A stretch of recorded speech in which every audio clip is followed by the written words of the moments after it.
Who are you? And where are you going?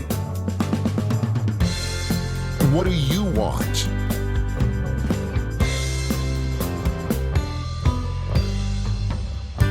For the next 24 minutes, we're going to design and attain your ideal life.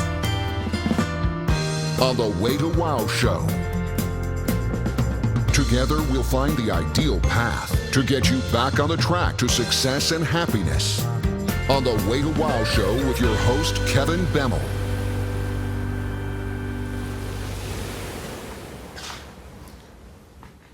As we work our way to wow, one of the things we're going to have to deal with is those downtimes, those struggles.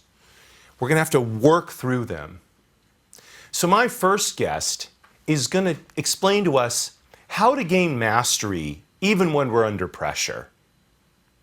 My next guest is going to give us a formula for achieving that business success that really goes beyond just finances and the day-to-day machinations of the business world and encompasses all of our lives in that sphere. Stay tuned for both.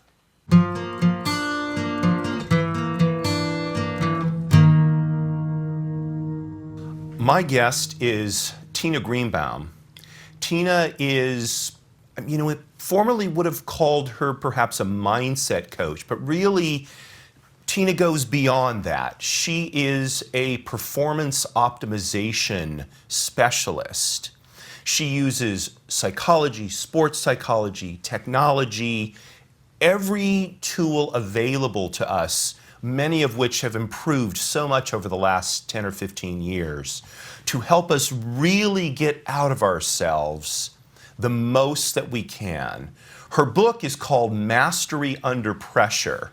And Tina, I'm so glad to have you on the Way to Wow show. So Tina, first of all, how did you come to end up working in this field? Because I think your own journey gives insight to all of us into what we can do with our lives. Well, thank you, first of all, for having me as a guest, Kevin. It's my pleasure to be here. And how did I get started? I'm a psychotherapist by training. I'm a social worker, very proud.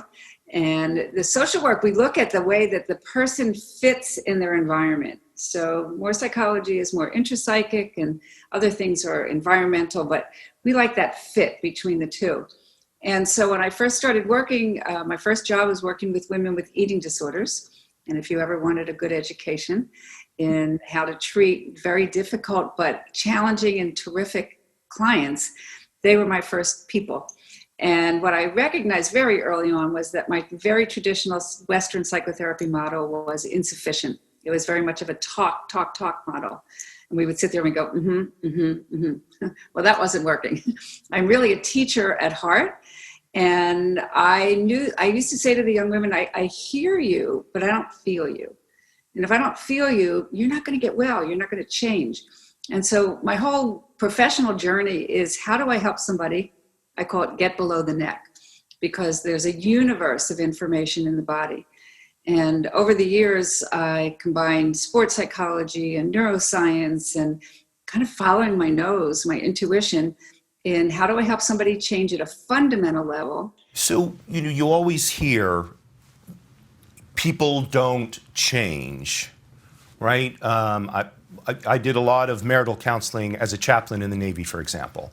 And I would talk to a spouse and he's never going to change, right? But you seem to be saying that people do change. So peel that dichotomy for us, if you would. How does that come about? So we're not going to change your basic nature, characterological structure. So I used to say with my first husband, a good day for him was to sit and putter around the house. A good day for me was to go out and meet friends. That's not going to change. That's who we are. But what can change is the way we think, the way that we behave, our understanding of ourselves, our looking at our belief systems and how things were formed and our biases and There's so much that can change and grow that, honestly, until the day we die. So how do we do that? How do we make that change? Well, the first thing is to become aware. We can't change something that we don't understand or we don't know that's happening. So when I start working with somebody or a group of people, we have to begin to notice what we're doing. And this is where mindfulness comes in. It's an ancient tradition, and now it's a very common word. But mindfulness, the definition of it is being aware in the present moment without judgment. As soon as I start to put the judgment in, oh my God, what, I said such a stupid thing, and why did they say this about me? And we start to take things personally, we lose the option of being really analytical. How did this happen? What did I notice? I was in a good mood 2 minutes ago, and now my mood is really flat. What happened? And so that's the first thing that has to happen, is we just have to become aware. And then once we become aware, well, then we have choice. So I notice that when you say this to me, I get bristled, and I notice the bristle, but I'm not going to respond to you the way that I always do, because if I do, I'm going to get the same response back that I always get. So I'm going to change my behavior. I'm going to change the way I approach you, and I'm going to offer something different. And when I do that, you're going to have to respond differently, because I'm not attacking you back. And so there's so much in communication and the way we talk and the way that we think and how we respond to people that really can change your life. It sounds simple, but from my own experience, it just isn't simple to do. Or maybe I'm the outlier. That's always a possibility, right? Not the outlier. So how do we keep ourselves from judging? So this is the way I kind of look at it. The way that when we get into judgment, we're either right or wrong or good or bad. That's where judgment takes us, right? So the question I like to ask is it working? Is this working for you? When you do X, Y, Z, does this get you the result that you want? I'm not saying that you're good, bad, or otherwise. It's just not working. Just like if you're in business and you're looking at your books and you're looking at your marketing or this, and it's like, wow, we keep putting money into this and we're not getting any return. Kind of like the same thing. So we have to be able to step back. It's called, in yoga, they call it the witness or the observer. So I'm in the behavior, I'm feeling these feelings, but I'm also stepping back and I'm noticing how I'm responding or how I'm reacting. So once we have this established that you become the witness to your behavior, then you can change it. And as with any other skill, it takes practice and repetition, because what we're doing, just like those athletes, is we're building new neural pathways. The reason that insurance is very high for 16-year-olds is because they're thinking, I have to turn the corner, I have to put my foot on the brake. Over time, we have memory, we have muscle memory, and these pathways become second nature. So for viewers who want to get on to this path of mastery under pressure, right? Because we're going to face stress and anxiety, right? That's a given. Inevitable. What is the first step that we can take to get on that path? The first step, when people ask me this question, what's the one thing, if you were going to remember one thing that I gave you today, it would be to look at the situation, and as soon as you feel stress, your body's, I keep going like this because your body starts to tighten, your muscles tighten. I ask the question, what's in my control? What's out of my control? It's the number one operative question, because people think that being in control of your life is controlling external things, external people. It's really not. It's really controlling what I was talking about before, the way I choose to act. So when I choose a behavior or a conversation, I'm now empowered to have control over my life. And so it's what's in my control, what's out of my control. And looking at the situation that we have today and what's going on, that question keeps coming up over and over and over. What can I do? What can I do? What can I? We know all the things that we can't do. Those are very, very simple to find, but it's what can I do? Great advice. Tina, the time was too short, but thank you so much for being a guest on the Way to Wow show. Thank you. Thanks so much for having me, Kevin.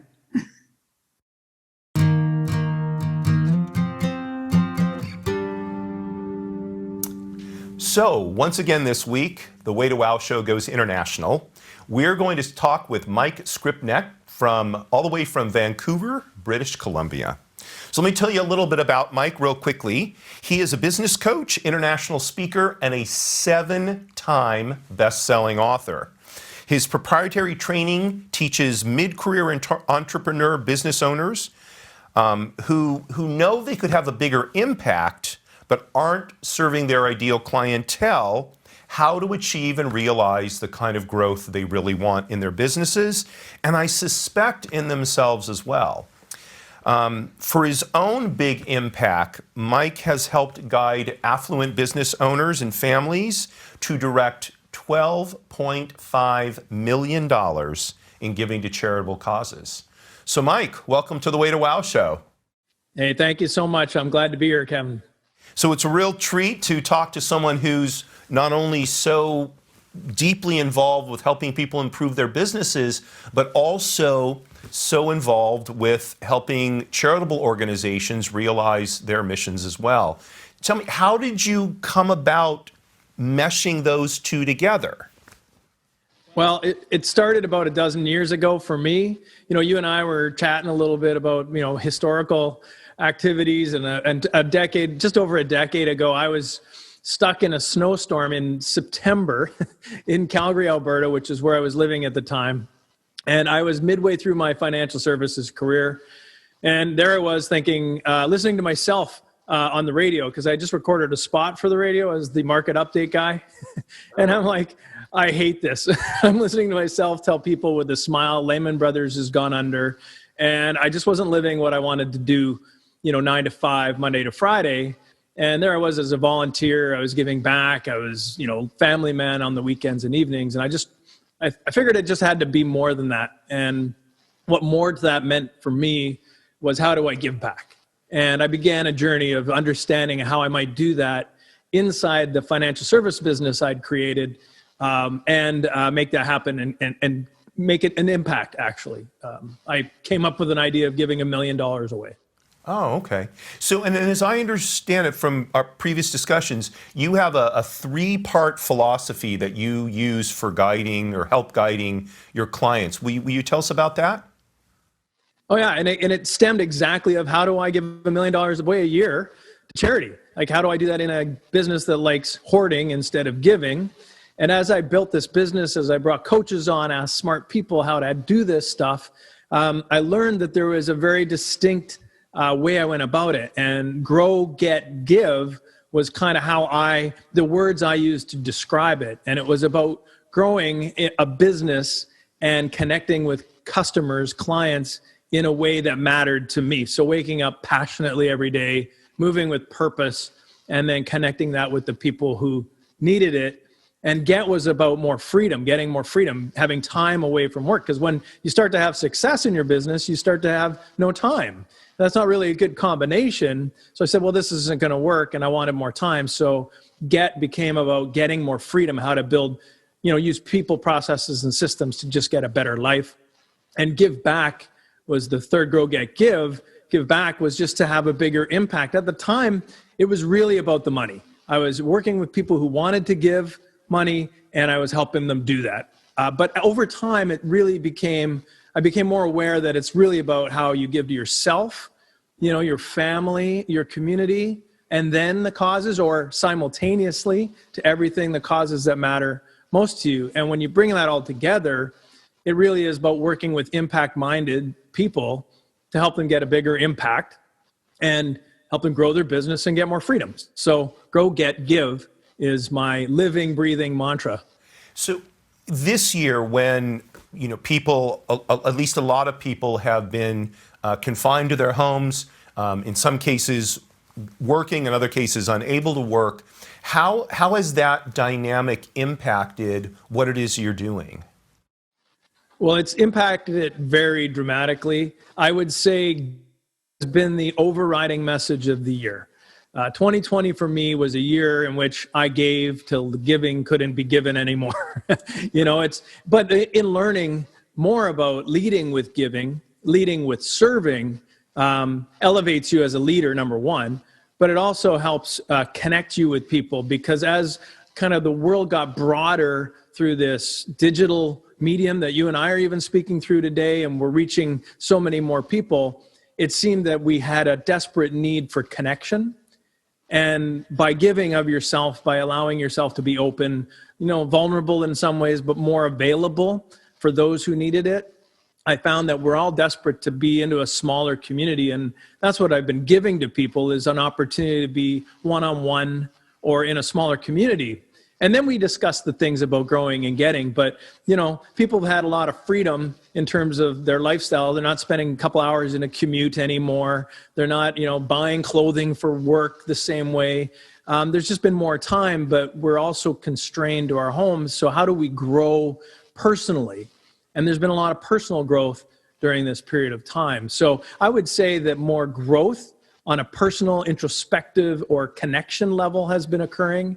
And the give is just, I serve. I wake up every day trying to serve others so that they can have a better life. From what I'm hearing, grow, get, give is not really a linear process. People can access it from any point to get started, or is there a point where it's better to start?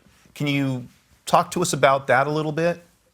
That was a great observation, and you're absolutely right. For me, there was a little bit of a linear fashion, but it started with the idea that I wanted to give. And most people start there, but then it's about, what do you need in your life at the time? It's kind of three-legged stool, as a good analogy is, you need the sturdiness or the stability of all three, but they're not always in balance. Need to be in place. So the grow, get, give, I might find that, I'm making good money. Like maybe your business is doing great, but somehow working at 11 p.m. on a Sunday night isn't really jiving with the way your life schedule should be. So you need some more get in your life, more freedom in your life. And so maybe that's where you focus your attention. Or maybe the other two are working really great, get and grow. And now you're going, well, how can I have a bigger impact? I've accomplished what I need to accomplish. I have the time, but I can't really understand how to think about giving in a way that's meaningful to me, but I know I could. So how do I do that? So, it's more like, I think of it as levers or levers. You just pull on the one or push on the one that needs the attention at the time. Maybe all three, maybe just one at a time. Give me an example, if you would, of how someone can give in a way that perhaps a lot of business people don't really think about giving. Yeah, there's a lot of people who basically say, well, when I've made my whatever that number is for everybody, then I'll really direct my attention to giving back. And, that's fine. I think everybody has their own. What I learned is you can't dictate other people's philanthropy. But when they do say, well, I'm considering giving today, I just don't know how. A lot of people want to understand, do I do this personally? Can I do this in my business? I'm afraid to do it in my business because what if I tell people how I really feel and the values I have? Maybe I'll lose clients. Right? Or customers. Maybe I'll push people away. And that's the first thing. We're all afraid, of course, that we're going to push people away. But the reverse is actually true. And I had this worry. What if I tell all my financial service clients and peers that I want to give money away? People, my peers said that you're crazy, and they laughed, and they didn't even want to talk to me after a while. But my clients, a few of them said, that's just not my thing. And I lost them. I actually lost clients. But the new ones I attracted in meaningful conversations that shared my values, maybe not the exact causes, but the same value of giving back, enriched my business so much more. So what I try to tell people is you can do anything you choose. You can build a business and then give from that business, or you can give, and then by virtue of the type of traction you get in the audience, you might end up with a business. Either parallel, it doesn't have to be one and then the other. Just like Grow, Get, Give, it doesn't have to happen in a sequence. It can all happen together. It's just how much energy are you going to put on it? Well, Mike, your philosophy, I think, dovetails so well with the ideas behind the 3 pillars of attainment.